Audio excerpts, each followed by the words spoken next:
What's up, guys? Welcome back to my channel. I know I haven't posted in a long time, but I felt like I wanted to share something with you guys. It's the story I came across of a man named Kosola, Oluwale Kosola. His American name was Cudjo Lewis. He is one of the last slaves in America to make it on the last slave ship to America.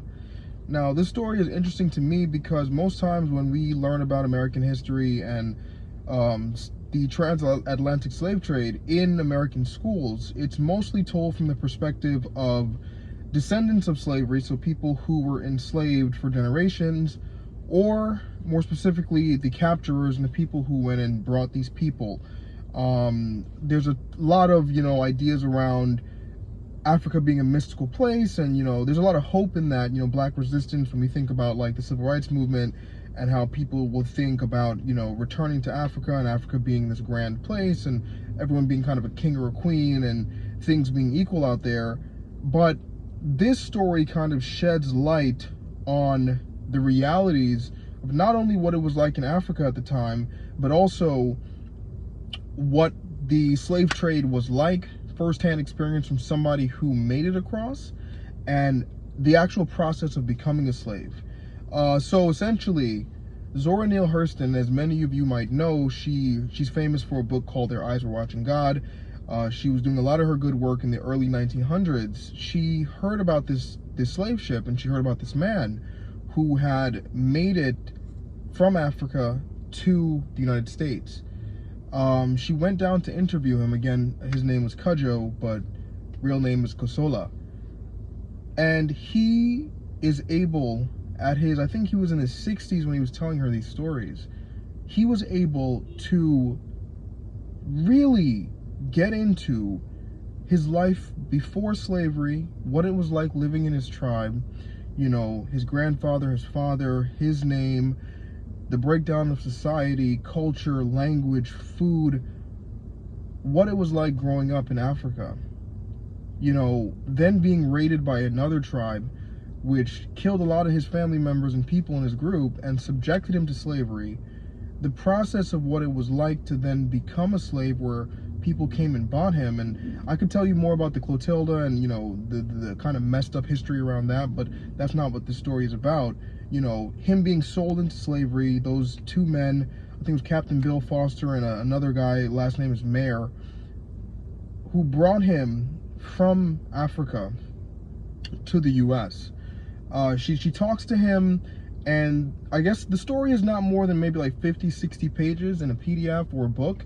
You can find it out right now. It's called Barracoon. Dr. Ibrahim Kennedy is actually going on a press tour because I think he made a adapted version of the book, but I was able to find the PDF online, and it blew my mind. Now, my family, my mom was born in Guyana, South America. My dad was born in Trinidad. And the British outlawed slavery a few years before America, and both of those countries are British-run countries. And I think at this point, my great-grandmother was born in 1901, and I think the British abolished the trading and the practice of slavery at least in the early 1800s. I think about 1830, 1838. So my family has been in Guyana at least for 200 years before coming to this country. I was born here. Guyana and Trinidad. I look at this story as so interesting because this is the first time that I've ever truly heard the words and the perspective of somebody who was captured and brought here. It was so mind-blowing to me, and what it is because I think that he stands in for everyone's great-great-grandfather, great-great-grandparent who made it across that journey, but you didn't get to speak to. It breaks my heart to think that this man, I think one part of the story that's so poignant to me is when he first arrived to the country, the other black Americans who were enslaved at the time, who are descendants of those who came much earlier, looked at him because he was crying for weeks. And they were like, "Man, what you crying for?" And all he could say is, "Because I miss my home." Like, he knew what he was missing. It was not this fanatical or fantasy about kings and queens. Like, he knew his culture, his songs, his food, his practices, his dance, his area. you know, he was just about to become initiated as a young man at 19 before ending up, you know, getting raided by the other tribe.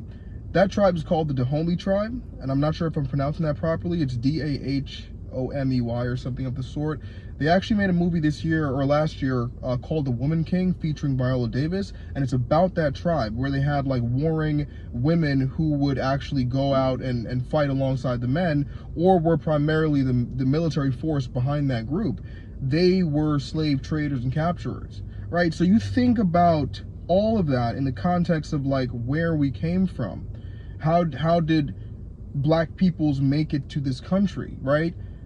Not many times have you heard about, you know, someone telling you what it was like on the boat, what it was like when you first got here. You didn't even speak the language. How did you become a slave, right? What did they do to you?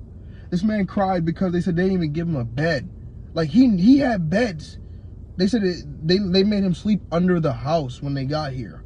Like, things like that.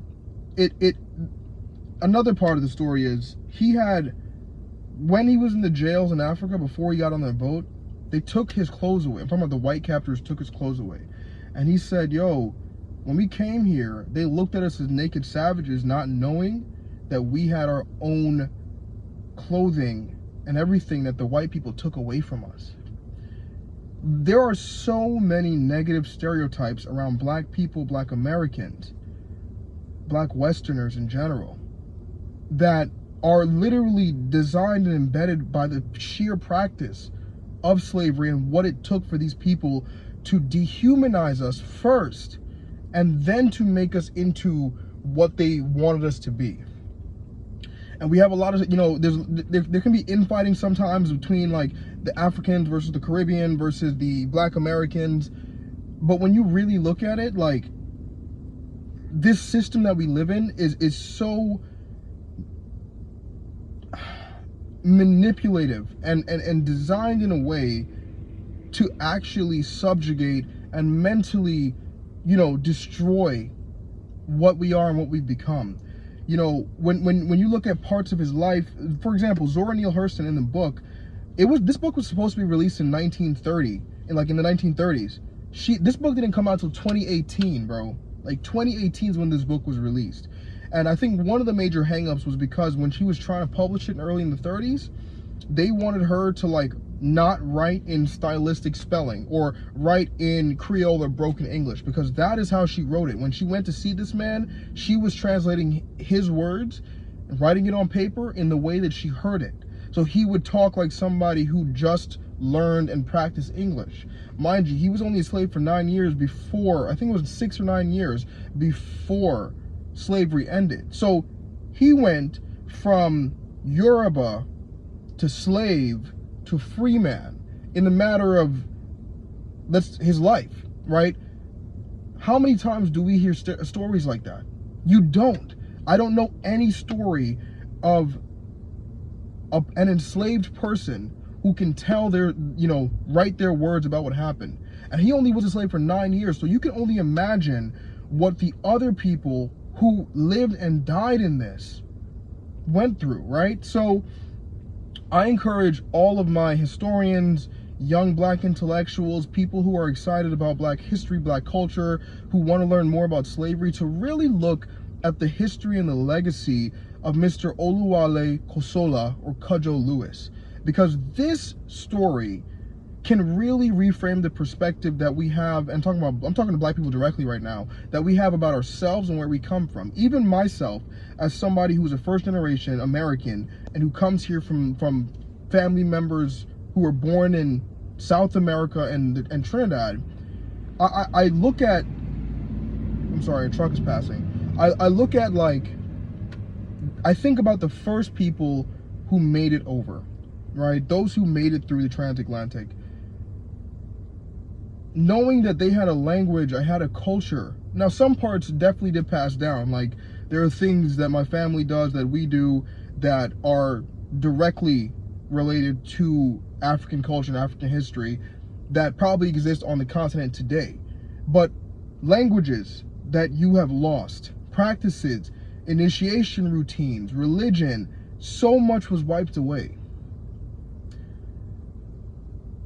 to me as an individual, and I'm just going to leave it on this point, that story has made me feel 10 times stronger about who I am and what I'm doing here, the people I'm around, and the situations in which we live. No longer is there a shadow of a doubt in my mind of where I come from, where my people come from. Did we have culture? Did we have food? Were people always slaves in Africa? The answer to that is no. Like, there is so much history that we are gaining now with this small piece of evidence from Zora Neale Hurston and Mr. Kozola, or Oluwale Kozola. Like, there is so much. And I seriously encourage everyone to read it. And one point I'm going to leave you guys, the viewers, with is, imagine if this book came out in the 1930s. And this was a part of the lexicon and the history of the Black American scholars who put together the civil rights movement. What would it have been like if these people actually were able to have tangible evidence of not only the last slave who came here, their life beforehand, and all of the intricacies that went into play of making this man a slave? I really think that if we look at like Malcolm X, you know, some of his famous quotes like, "Who told you your name was Billy Joe? You had another name in Africa." Some people may have scoffed at that years ago and be like, "Oh, it don't matter." No, it really happened. Like, your name was not Cudjo Lewis. He knows his name was Kozola. That's the name his mother gave him, right? We look at the practice of monogamy, right, in its sense, and the way in which his tribe dealt with wives and having children, fostering children, right? His father had 3 wives. All of the men in the tribe were looked at as fathers to all of the children. There are so many like key insights that I think like an anthropologist, a historian, or simply just a young Black person who wants to know more about his history and doesn't have it, or she wants to know more about his history, her history. And for the women out there who might want to know what a woman's experience was like, there is also a woman who came off of that same ship, the last ship he came off of. I just saw it last night on YouTube. Her name was Redashi. I think they called her Sally or something like that. She ended up possibly in Virginia. I'm not really sure right now, but she came off that same ship, right? So there's a man's experience and a woman's experience of what they went through on the last slave ships, remembering their history. She actually still spoke Bantu at the end of her life when she was at least up to 100 years old, enduring slavery in this country, and then enduring what it meant to be a free person with no land. So again, the PDF is out there. The work is out there. If you guys don't even want to read and just check out the story, there's a story on Netflix called Descendants that directly deal and interview Mr. Cudjo Lewis's Kosola's like descendants living right now in Alabama, the same town that this man helped to found. This is so powerful to me. And I think it does so much more for the Black community of bringing us all together. I mean, Black, American, West Indian, African, to really see the tangible lines, the evidence that exists, not some story of we are all kings and queens over there and we just ended up here. No, like, here is the actual evidence of what life was like beforehand, how I got here, and what my life became after. I didn't even touch on the horrors of what he dealt with as a slave and as a free person in this country, because that shit broke my heart towards the end of the book. But again, the story in general, and I'm so thankful for Mrs. Zora Neale Hurston and her literary works and what she was able to accomplish, because again, only released in 2018. This is so powerful to me. All right, so please check out the story called Barracoon.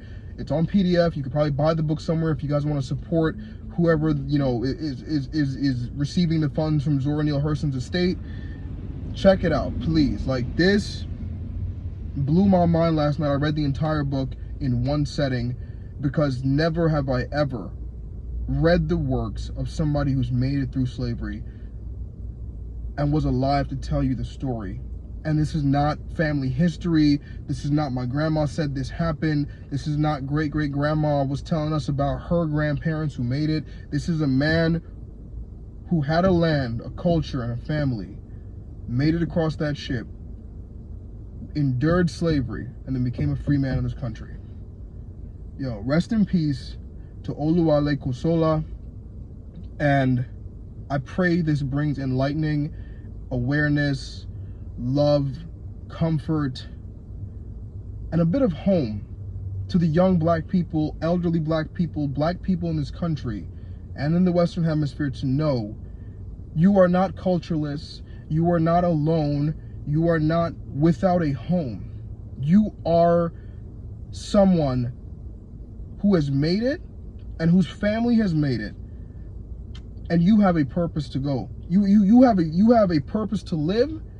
And I promise you, these countries, I'm talking about the United States, all throughout the Caribbean, and even through colonization in Africa right now, they owe a debt to all black people whose free labor helped to build this nation.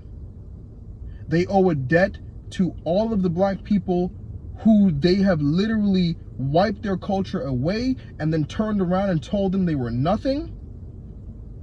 Yo, please read Barracoon. All right, later, y'all.